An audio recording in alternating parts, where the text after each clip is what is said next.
با سلام و احترام. امروز می‌خواستم راجع به یک بخش از تاریخ فرقه دموکرات آذربایجان با شما صحبت بکنم. عنوان صحبت من هست نامه فرقه دموکرات آذربایجان به کنسول آمریکا در تبریز. این مقاله رو اخیراً به شکل نوشتاری در سایت رادیو زمانه منتشر کردم و خود اصل نامه در اونجا وجود داره و در اینجا سعی میکنم راجع به خود نامه و حواشی اون صحبت بکنم. من اینجا چون زمان محدود هستش، این زمان حقیقتش به من این اجازه نمیده که خود نامه رو بخونم، ولی از دوستان تقاضا میکنم که میتونم مراجعه کنم به اصل مقاله و در اونجا این نوشته رو ببینیم. این مقاله چی هست؟ این مقاله از طرف مسئول کمیته امور اجتماعی فرقه دموکرات آذربایجان با امضایی که میم راوندی هستش در آبان سال 1324 نوشته شده به 2 زبان فارسی و ترکی آذربایجانی و خطاب به کنسول آمریکا در تبریز هست. حالا من خود این نامه رو با شما اینجا نشون میدم که ببینید به چه شکلی در اصل هستش. شما صورت نامه رو میتونید ببینید، همینطور که در این نامه اومده سربرگ رو خواهید دید و یه سری شماره هایی که راجع به این صحبت خواهم کرد و در ادامهش متن ترکی آذربایجانی اون هست و ترجمه این نامه هستش که به انگلیسیه و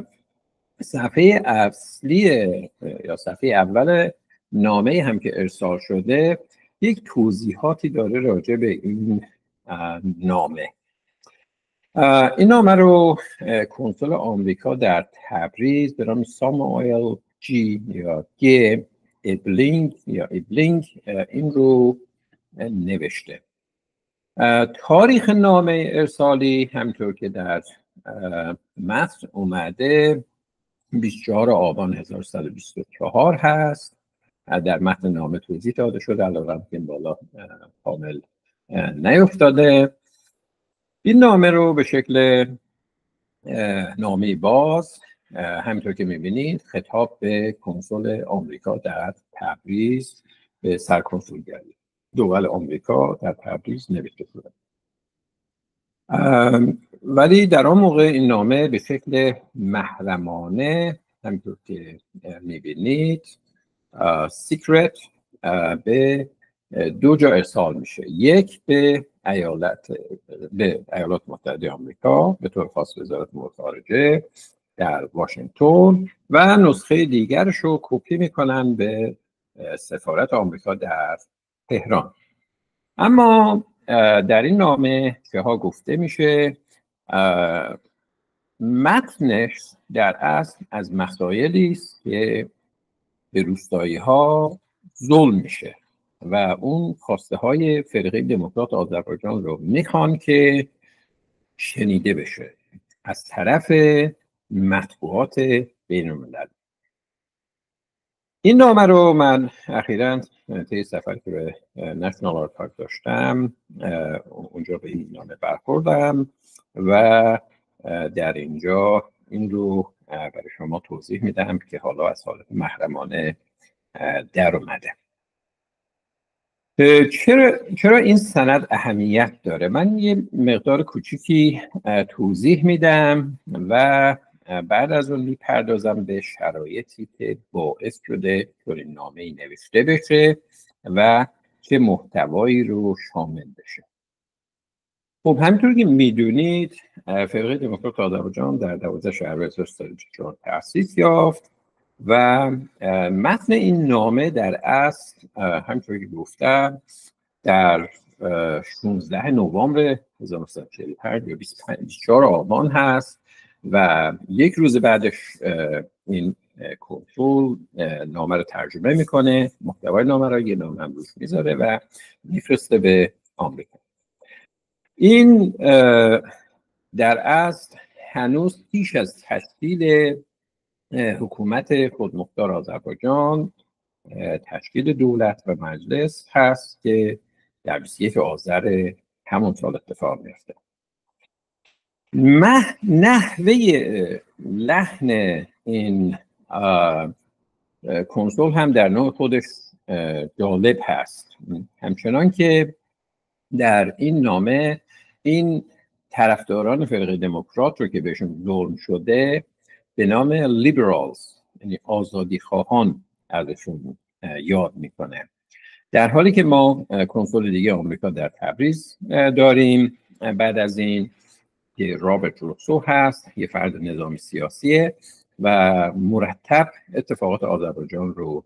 مانیتور میکنه، مخابره میکنه به تهران و واشنگتن و یا مسکو که منظور سفارت آمریکا در مسکو هست و همینطور در عراق و یا در آنکارا. این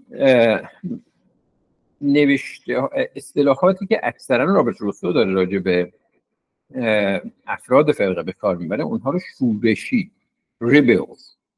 مینامه.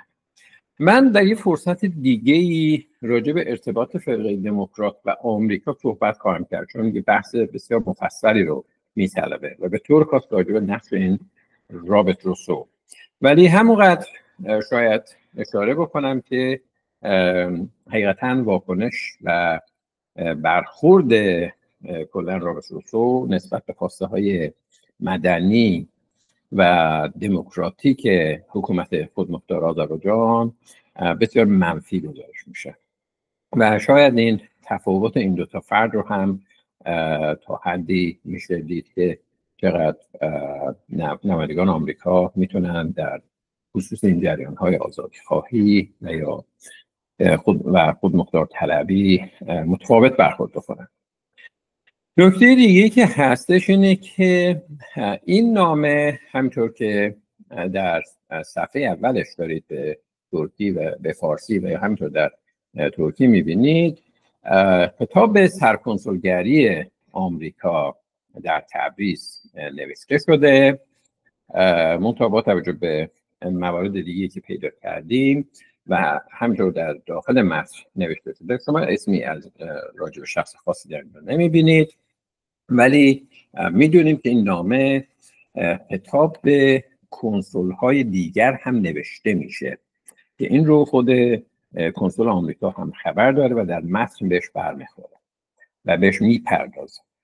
آنچه که اهمیت داره و در متن این نامه یا روی نامه در واقع این کنسول وجود داره اینه که میگه این افراد، این آزادیخواهان آذربایجان نگران هستن که 6 ماه بعد، چون یادم نره 12 شهریور،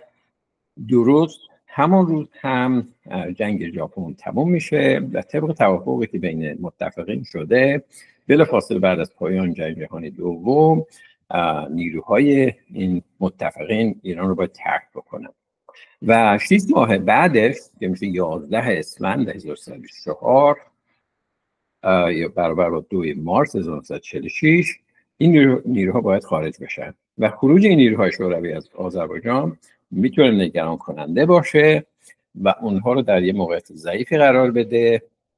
و این آزادیخواهان تبریز نگران هستن که در اصل اون مرتجعین تهران رو که دارن از آذربایجان بیرون میکنن دوباره قدرت پیدا بکنن و برگردن و ظلمی مجدد بکنن. یه نسخه دیگه از همین نامه به تهران فرستاده میشه به مجلس و حداقل در بین نمایندگان آقای دکتر محمد مصدق به این نامه دسترسی پیدا میکنه، منتها با تأخیر حدود 1 ماه بعد در 26 آذر ماه، یعنی 5 روز بعد از تشکیل حکومت آذربایجان این رو در صحن علنی مجلس هم میخونه و این رو متنش رو در مذاکرات مجلس اومده و این رو در مقاله نشون دادم. در اصل آنچه که ما میبینیم این نامه بخشی از اون تاریخ کمتر نوشته شده اتفاقاتی است که بر فرودستان جامعه و شکست خوردگان اتفاق میفته رو نشون میده. آنچه که در اون ادبیات و قلمی که در نامه به کار رفته به باور من چه در متن فارسی و چه در متن ترکیش منتسب به شخص آقای پیشوری نیست و اینکه چه مذاکراتی هم انجام شده ایشون در جریان بوده یا نه نمیدانم و به چیزی بر نخوردم، ولی شخصا حدسم بر اینه که ایشون کامل در جریان این مسئله بوده. ضمن اینکه محتوای این نامه روز بعد و مسائل مربوط به این نامه در همان روزها در روزنامه آذربایجان که ارگان رسمی فرقه دموکرات هستش منتشر میشه. امضا کننده این نامه شخصی است به نام میم راوندی و به نظر میرسه که وقتی متن دو نامه فارسی و ترکی در کنار هم میذاریم احتمالا نامه ابتدا فارسی نوشته شده بعد ترکیش، چرا که در نسخه فارسی ما یه عالمه شماره های مربوط به ژاندارمری رو داریم میبینیم و این اتفاقی که داره میفته در اصل باعث میشه که این مطالب رو اونجا بگنجونن و نسخه ترکی آذربایجانی اون رو هم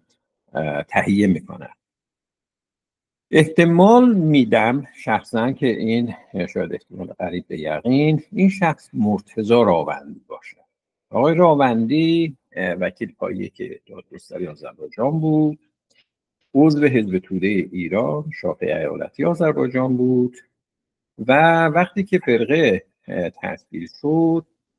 در کنگره آذربایجان هم شرکت کرد. آقای مرتضی راوندی همون پژوهشگر و نویسنده کتاب‌های بسیار مهم تاریخ اجتماعی ایران هستش و ایشون کسی بود که معتقد بود که تاریخ ایران رو همیشه بر اساس اقدامات سلاطین و امیران نوشتن، بایستی کتاب‌های نوشت که موضوعش مردم عادی باشن که صاحبای اصلی مملکتن و خود همین نامه هم در اصل نشون میده که اون اتفاقات مربوط به همون مردم عادی است که با تغییر حاکمیت تحت ظلم قرار میگیرن. من در اینجا سعی میکنم این دوتا رو هم فرودستان رو و هم فرادستان رو، جنگ بین فیل ها رو، در اینکه زیر پایشون هم چه افرادی و چه افراد کمجونهایی کشته میشن رو کنار هم نشون بدم. سعی میکنم خلاصه و مختصر بگم تا بقیهش بمونه برای خود مقاله که خواستید بخونید. در حاشیه میگم همینطور که میدونید 15 ماه بعد از تشکیل فرقه دموکرات ارتش شاهنشاهی وارد آذربایجان شد. من این رو در 2 مقاله مفصلی نوشتم که به این بهانه که امنیت انتخابات مجلس رو تأمین بکنن و یک شکست فاجعه باری در آذربایجان اتفاق میفته برای فرقه و طرفدارانش و مردم آذربایجان و در اون مقالات نشون دادن که حداقل 14400 نفر باید کشته شده باشن، اعدام شده باشن و این در بازه بین 12500 نفر که من تونستم نشون بدم که زیر این رقم نمیتونه باشه و احتمالاً هم تا 17000 نفر. حداقل طبق اسنادی من تونستم به دست بیارم. آنچه که اهمیت داره اینه که این تشکیل و شکست فرقه دموکرات آذربایجان نقطه شروع جنگ سرد بین دو تا ابرقدرت جهانی. مطالعات قبلی نشون داده بود که این جنگ سرد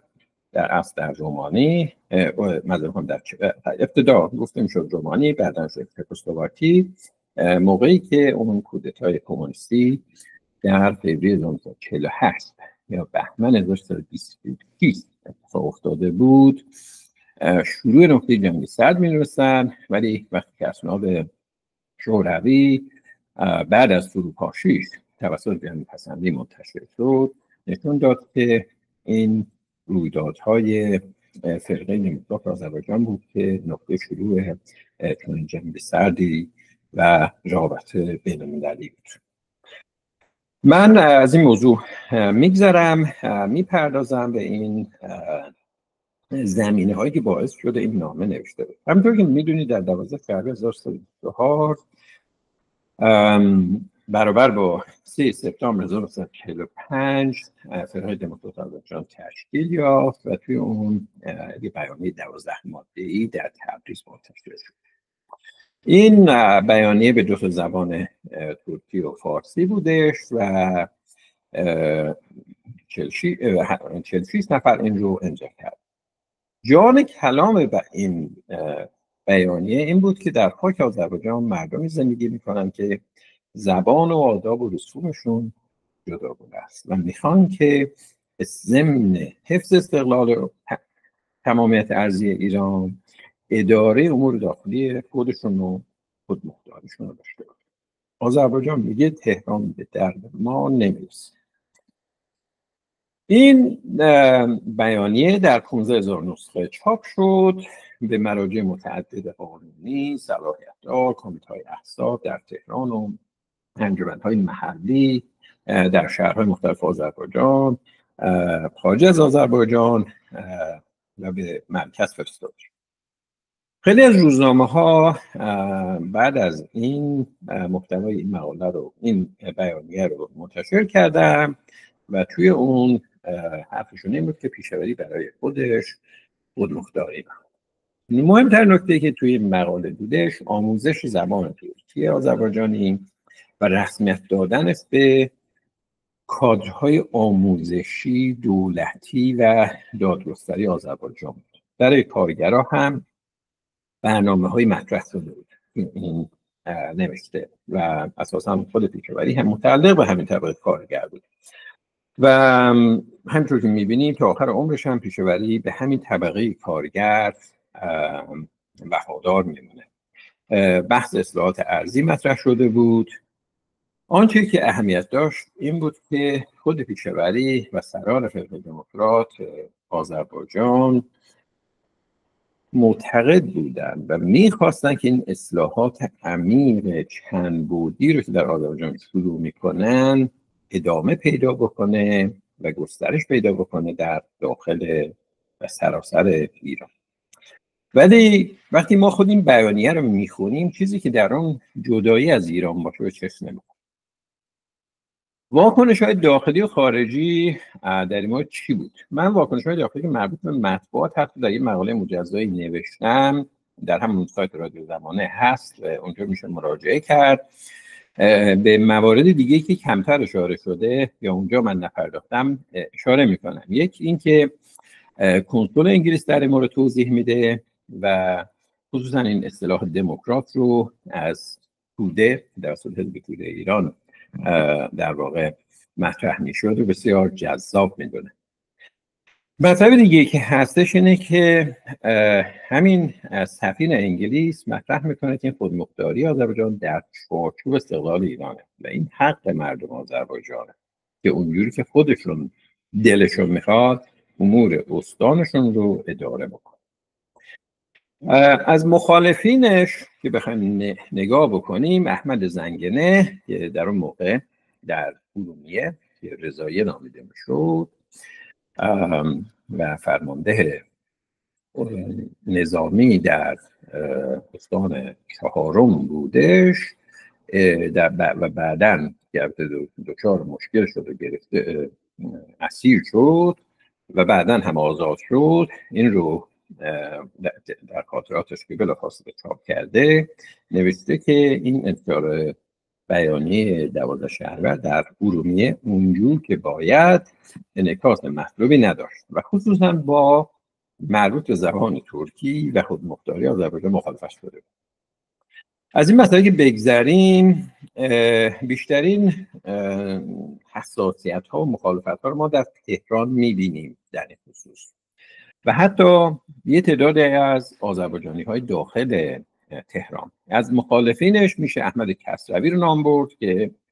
شخصیتی بود که بیشتر تفکر ایرانگرایی داشت و وقتی که این فرقه تشکیل میشه نسبت به اون میاد یک کتابچه بینامی درست کرد به عنوان سرنوشت ایران چه خواهد و توی اون توضیح میده که در اصل آنچه که مسلمه این بدرفتاری برگزیدگان حکومت، کسایی مثل استاندار آذربایجان از جمله شخص مصطفی، آن مرد نویسنده اندرزگو بدرفتاری هایی با مردم آذربایجان کرد و در این مورد من خودم در آذربایجان بودم و شاهدش بودم و این مسئله جدایی آذربایجان رو دامن. مطبوعات ترکیه این رو در حد خبر پخش میکنن. روزنامه اولوس مثلا می‌نویسه در شمال ایران یه حزب آذربایجان تشکیل شده. روزنامه جمهوریت همینطور تیتر میزنه که در آذربایجان ایران یه سری حرکات مهمی داره اتفاق میفته. من راجع به جنگ ژاپن صحبت کردم، ازش میگذرم. در داخل آذربایجان از مهمترین اتفاقاتی که افتاد این بود که ما حدود 10 روز بعد از تشکیل این حکومت، بعد از تشکیل اعلامیه بیانیه فرقه دموکرات، ما ائتلاف احزاب و شوراها رو میبینیم که مهمترینش حزب توده ایران هست که در این مورد یک کمیته کوچیکی تشکیل میشه که در رأسش پیشوری هست، شمسدری، پادگان و زین العابدین قیامی و اینا اعلام میکنن که حزب توده اونها پیوسته و در این مورد ارتباطش با کمیته مرکزی قطع کرده و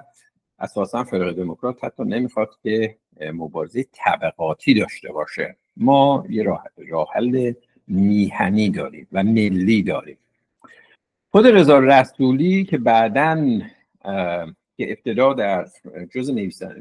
46 نفر امضا کننده اون بیانیه بود، در مذاکراتی که منجر به نوشتن بیانیه شد حضور داشت و بعداً هم وزیر اقتصاد شد. بعداً که خاطراتش رو نوشته حدود 2 سال بعد از تشکیل، در این مواقع نوشته که این ائتلاف یه مقدار شوکه کننده بود که در روزنامه آذربایجان منتشر شد و جمعی رو مبهوت کرد. آنچه که اتفاق افتاد در تهران به طور خاص رهبران کمیته مرکزی حزب توده این بود که با این مسئله اومدن، چون اطلاع نداشتن شروع کردن مخالفت کردن و از جمله در این خصوص نامه هایی نوشته شد. بعضی ها میگن که این از طرف حزب نوشته نشده، مثلا خود شخص نوشتن از آقای آوانسیان، ولی و اینو به مسکو خطاب استالین می نویسم که این جریانی است که اتفاق افتاده، ولی پاسخشون شفاهی دریافت میکنن که حزب کاری به کار فرقه دموکرات نداشته باشه و فرقه باید کارشو ادامه بده و حزب اون باید کمک. در اینجا ما ببینیم آقای علی امیرخیزی که تا همون موقع مسئول کمیته ایالتی حزب بود، حزب توده، ایشون رو مجبور به استعفا میکنن، به جاش آقای صادق پادگان مسئولیت رو به عهده میگیره. ما و همین مسئله در سایر شهرستان‌های آذربایجان اتفاق میفته، در مراغه داداش تقی‌زاده و سایر جاها هم همین مسائل رو داریم می‌بینیم. از نکات دیگه‌ای که هستش که در همین اثنا اتفاق میفته که بلافاصله هستش در 30 شهریوره، یعنی چیز در حدود 3 هفته بعد از اعلام بیانیه 12 شهریور حدود 1500 نفر در ساختمان تئاتر شیر و خورشید تبریز جمع میشن که از طرف شورای متحده کارگران که در رأس اون هم آقای محمد بیریا رئیس این اتحادیه و شاعر فردی ادیب قرار میگیره و از همونجا اعلام میکنه که تمامی این کارگرایی هم که هستن مانند یک سرباز در خدمت حزب دموکرات خواهند. ما در همین موقع یک رقمی رو در راجع به تعداد اعضای فرقه دموکرات میتونیم در روزنامه آذربایجان ببینیم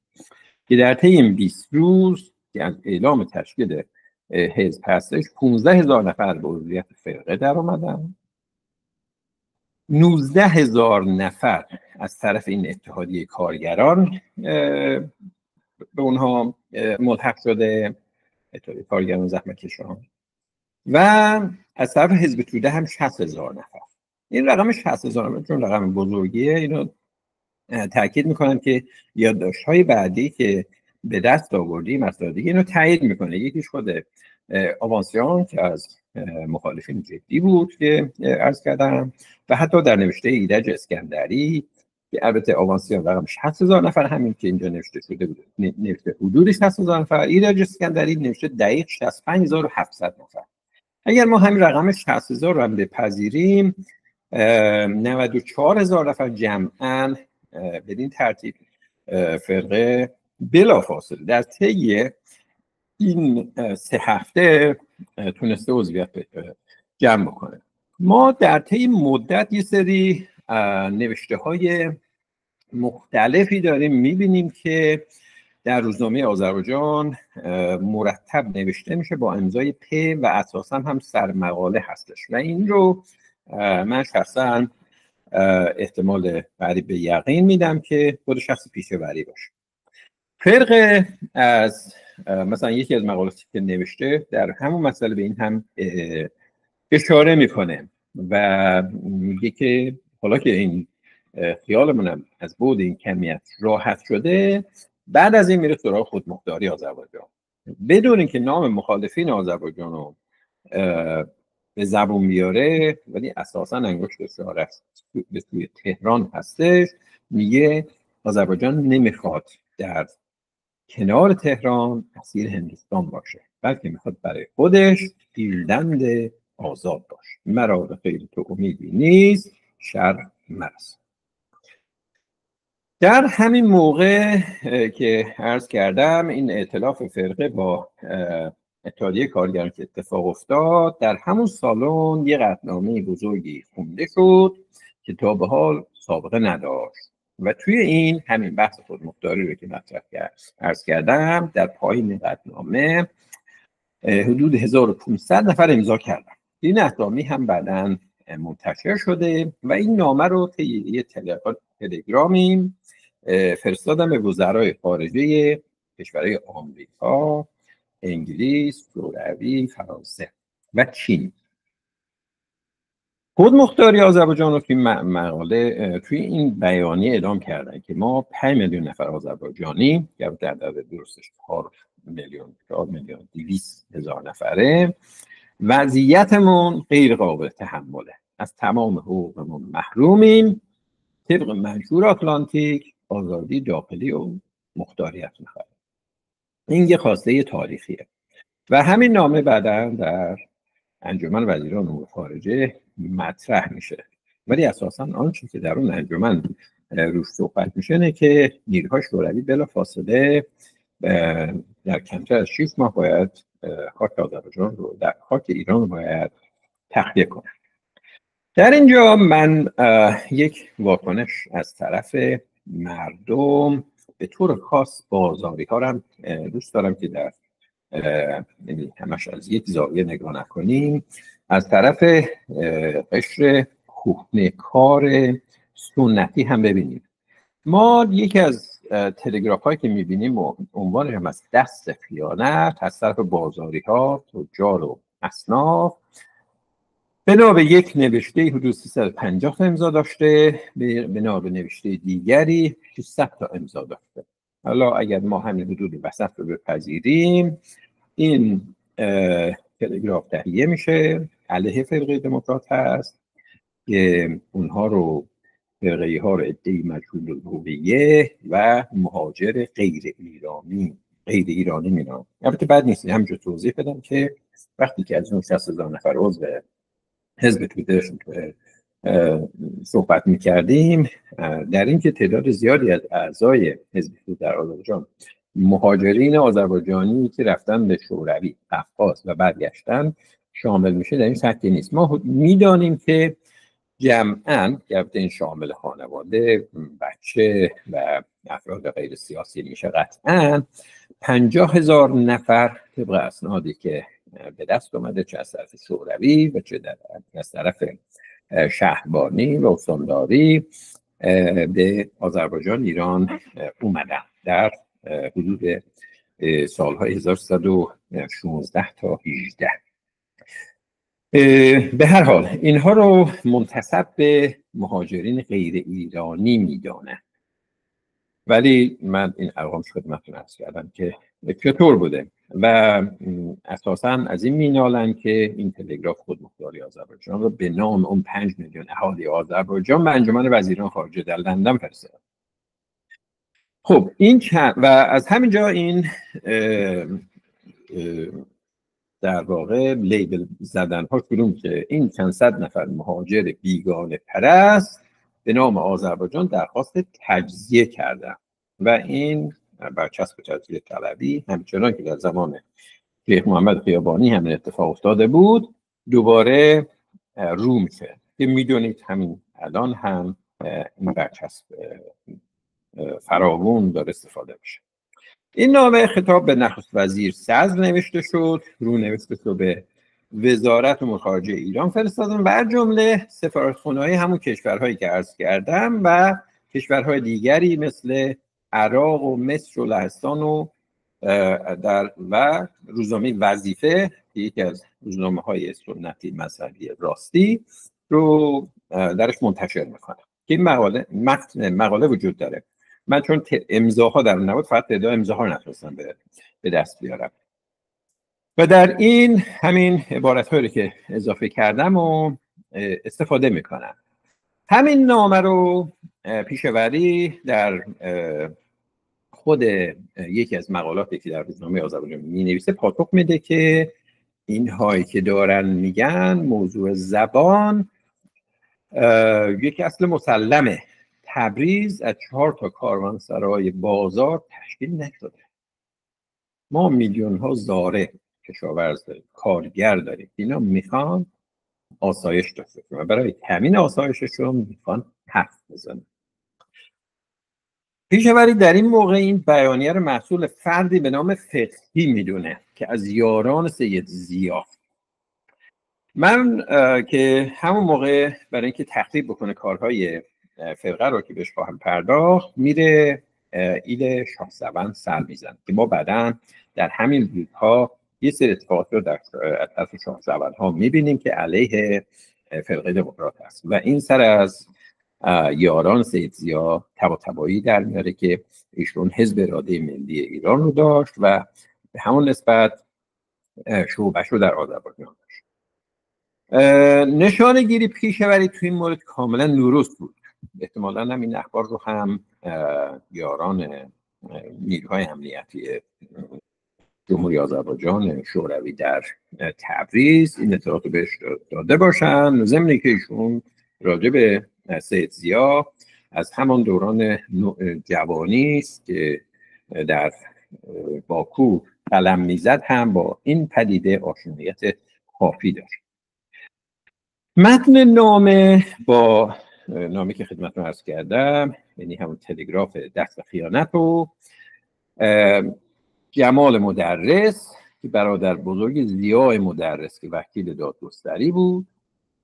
ستوان 1 نوازش برادر منوچهر نوازش که مدیر روزنامه نهضت بود، ستوان 1 ناصری اهل مرند اینو به فردی به نام رحیم زهدابفر در تهران ارسال میکنه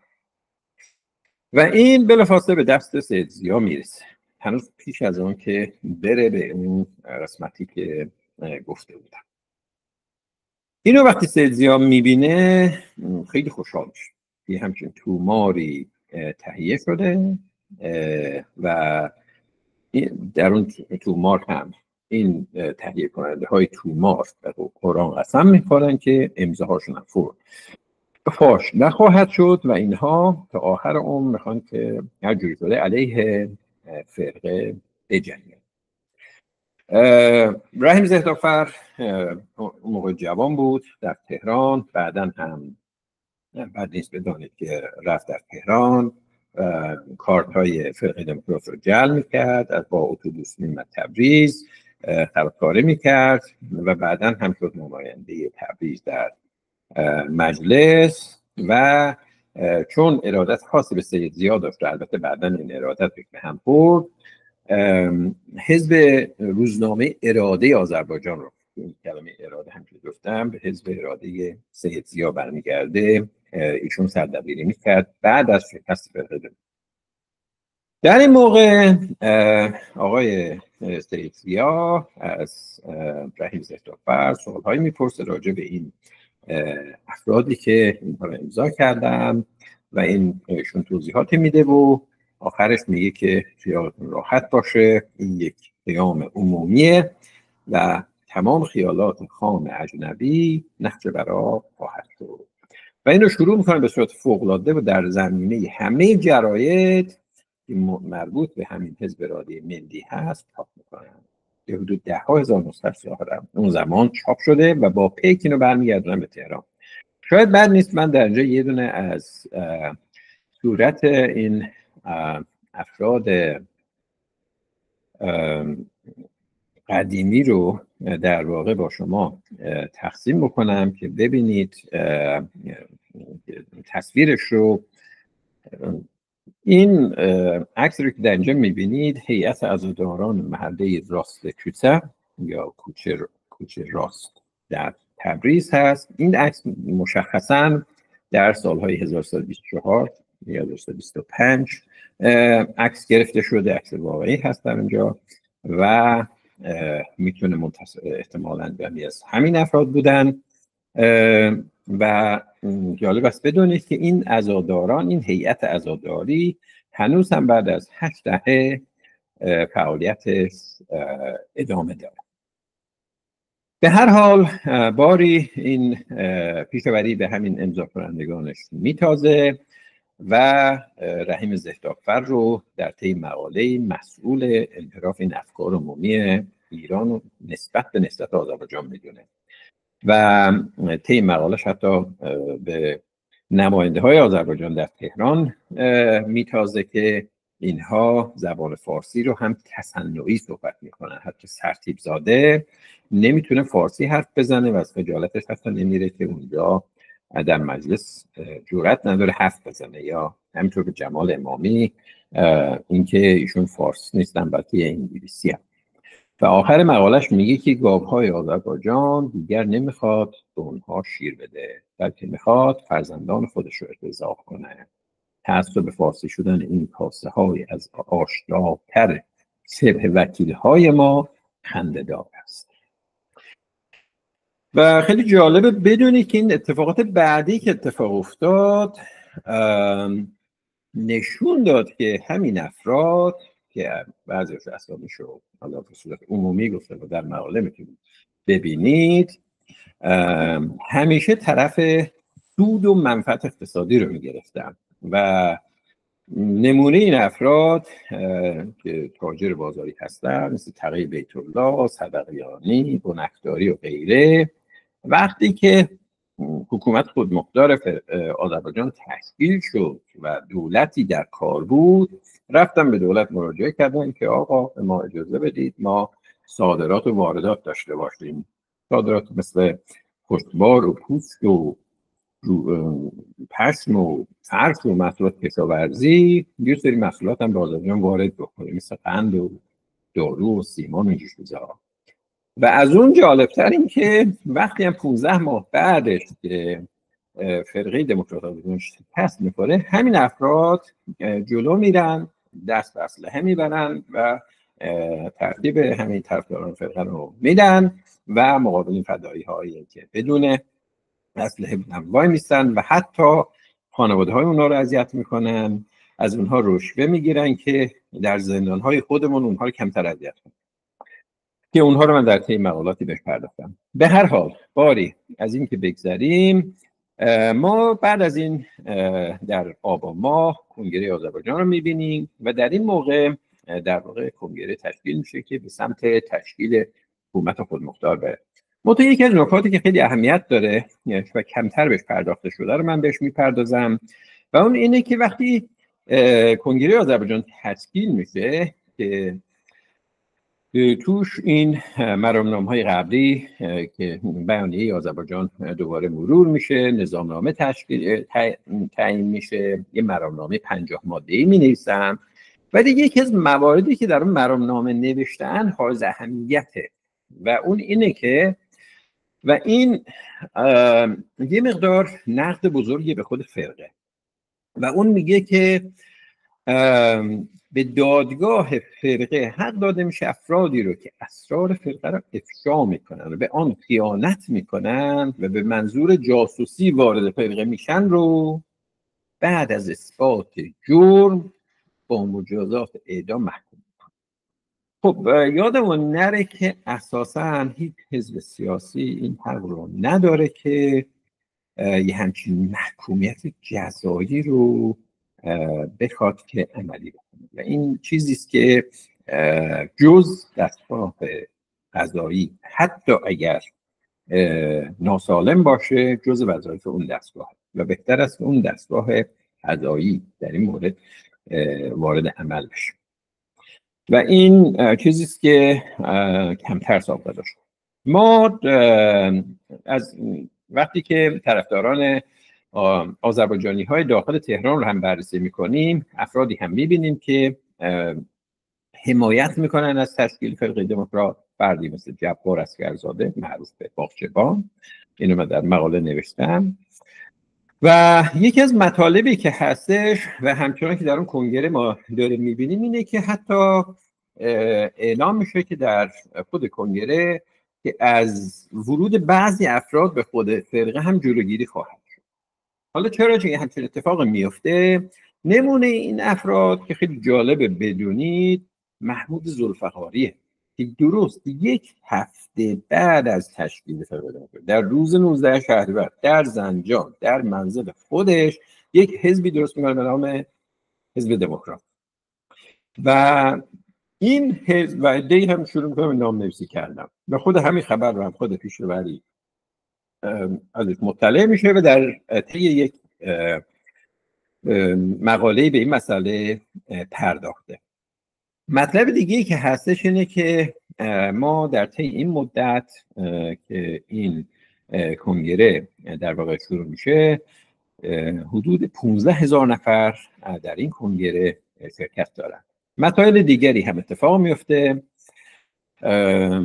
از جمله در طی این مدتی که هستش ما یک گروه شبه نظامی داریم به نام فداییان و این فدایی ها افراد عادی بعضا منتسب به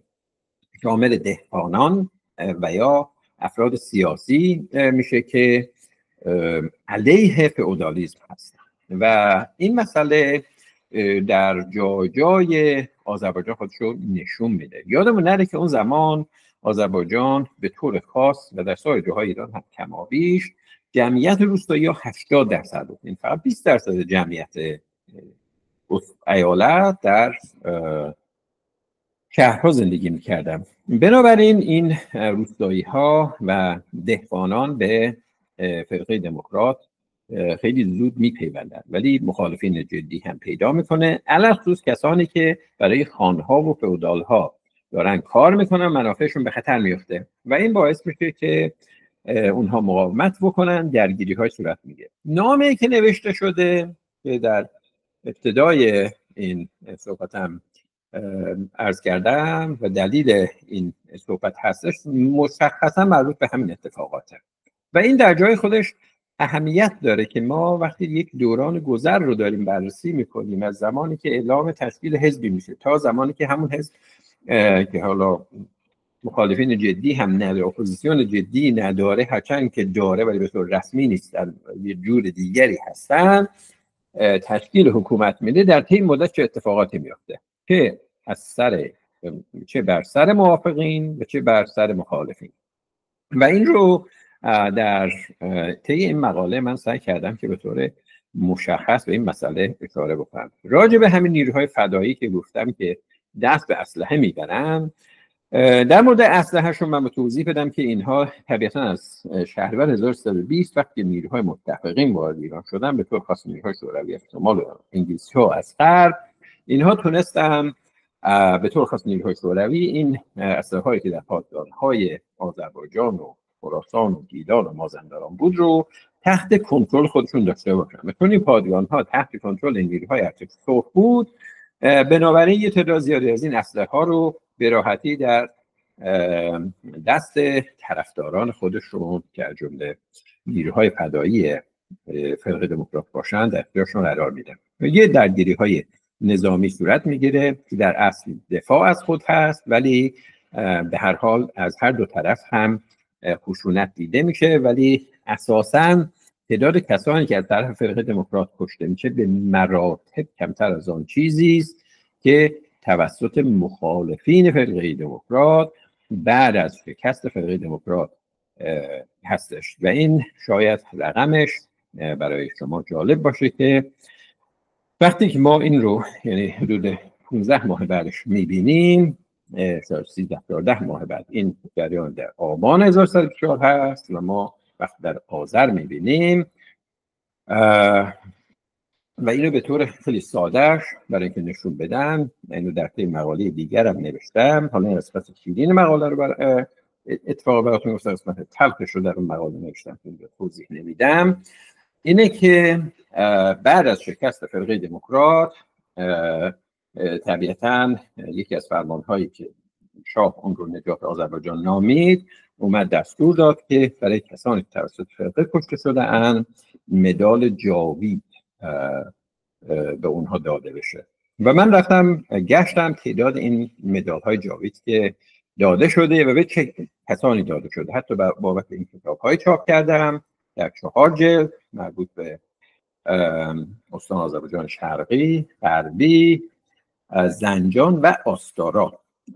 و این قسمت ها رو که من حالا اسامیش رو شده تو گذاشت ایالت آذربایجان که پیشتر هم در زمان دوره قاجاریه بود پیش از پهلوی، در اینجا جمع افرادی که کشته شده اند توسط فرقه دموکرات یا در این درگیری ها و به اونها مدال داده شده به 200 نفر نمیرسن. و تعداد همینطور که اول صحبت مرز کردم، طرفداران ارتش شاهنشاهی،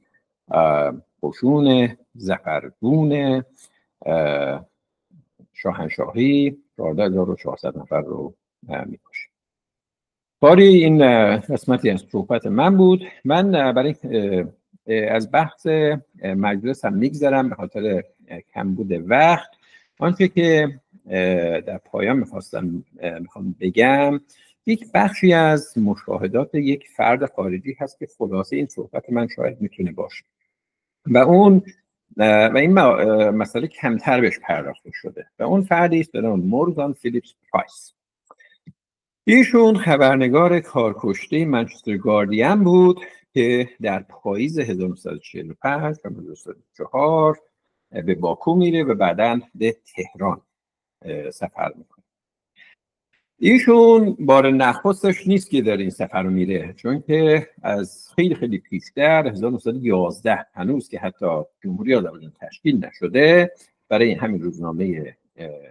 منچستر گاردین کار میکرد، به قفقاز رفت، استقلال آذربایجان و ارمنستان رو گزارش کرد، ارمنی های ترکیه هم وضعیت مسائلشون گزارش کرد، مقالات مفصلی در مورد انقلاب اکتبر 1917 می نویسه و بعداً هم سفرهای متعددی بعد از تشکیل حکومت شورایی از جمله خود ایران داشت. ترکیه رو بسیار دقیق میدونه، به ترکیه، ترکستان چین، ترکستان روسیه، عراق، مصر، فلسطین، سوریه و هند حتی سفر.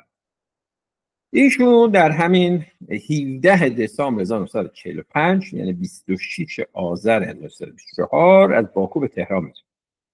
و وقتی به تهران میرسه طبیعتاً اینو این مشاهداتش رو به روزنامه خودش ارسال کرده که من از روزنامه خوندم خدمتتون میکنم. میگه که این بخشی از مقالش هست: جمعیت ساکن آذربایجان ایران از نظر فرهنگ، زبان و مذهب هیچ تفاوتی با ساکنین آذربایجان شوروی ندارد. آذربایجان شوروی در مقایسه با 33 سال پیش عرض کردم خودشون می‌نویسه که آخرین بار دیدن پیشرفت‌های فراوانی کرده. خب این طبیعتاً این پیشبینی پرایس کاملا درسته. این پیشرفت‌های اقتصادی و فرهنگی در آذربایجان شوروی شده برای آذربایجان ایران آرزو بود که از این مرز بگذرن که در زمین خودشون که زمین رو با سنگ و بیل و با بیل دارن شخم میزنن برن اون طرف مرز که اونها رو ببینن. و پرایس در این مورد می‌نویسه که این اقدامات روس‌ها در شمال غرب ایران نباید برای ما انگلیسی‌ها خوشحال کننده باشه. روسیه طبیعتاً از رژیم خود مختار اصلاح طلب آذربایجان حمایت میکنه، اما ما انگلیسی‌ها و آمریکایی‌ها از محافل ارتجاعی کشور دفاع میکنیم. پرایس در آخر مقالش می نویسه که حوادث آذربایجان ایران سرآغاز نهضت اصلاحی در همه کشورهای شرقی خواهد. این درست بلافاصله از این که رسیده بود به تهران. چند هفته بعد که میمونه همینا رو رفته با مفصلش رو در انجمن سلطنتی آسیای شرق این رو سخنرانی میکنه که رویال سنترال ایشین سوسایتی هست و اون هم یه جرنال داره و خود این متن این سخنرانی رو ما در اونجا میتونیم ببینیم. و توی اونجا میگه که وقتی تو تهران بودم تو نزدیکی قزوین رفتم ولی نتونستم چون نیروهای نظامی شوروی بودن ژورنالیستان رو میذاشتم به تبریز برم. با تعدادی از افراد که از تبریز اومده بودن در تبریز بودن جمله نیروهای سفارت آمریکا و افراد بانک انگلیس در این مناطق صحبت کردم. خب و در این مورد اطلاعاتی رو در این خصوص به دست آورد. این که آذربایجان شوروی از آذربایجان ایران پیشرفته تر است هیچ شکی نیست. اینو پیشتر عرض کردم در مقاله‌ام نوشتم. من از ناظران بی‌طرفی که از زمان اعلام خودمختاری آذربایجان بودن شنیدم که اکثریت مردم تا حدود زیادی بی‌تفاوتند که اگر یادتون باشه من سعی کردم که در ابتدای صحبتم هم هر دو طرف موافقین و مخالفین رو به شما تصویرش رو بهتون بگم که این هم یک نگاه دیگر است که میتونید بشنوید. ولی این اکثریت مردم رو داشتن ولی آماده بودن ببینن که آیا چیز خوبی از آن حاصل خواهد شد یا نه. این خیلی اهمیت داره که افراد نگاه میکنن که ببینن آیا چیزای بعدی چی هست که با توجه به اون حرکت میکنن. همیشه کانسرواتیو عمل میکنن و کنتر و شاید هم حزب دموکرات آذربایجان خیلی مسئله پیشتاز بود که مردم عادی کمتر و خیلی آرومتر اون رو میفهمیدن. و پرایس